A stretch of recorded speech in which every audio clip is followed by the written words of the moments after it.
Hi, Lynn here. This is the worst day ever, part 3. That morning at 6 a.m., I woke up, saw that it was 6 a.m., and decided I was just going to tell Drew it was 9 a.m. and just show him the time upside down.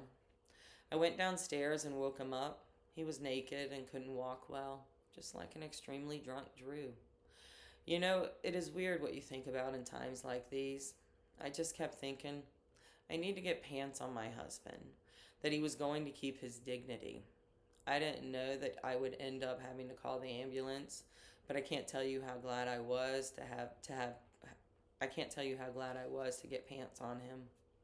Just didn't want the neighbors watching him naked, because of course they watched. I would have too. When the ambulance got there, the two paramedics came in.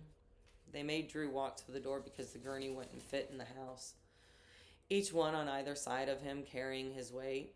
He fell so many times. His legs just kept giving way.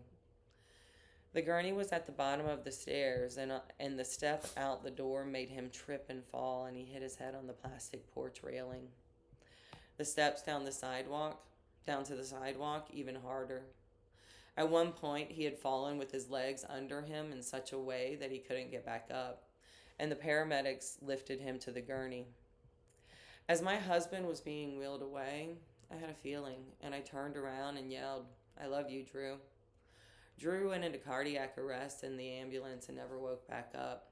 I learned later and through time. Before I left the house to head for the hospital, I made the necessary calls. I couldn't tell you what I said. I was in shock.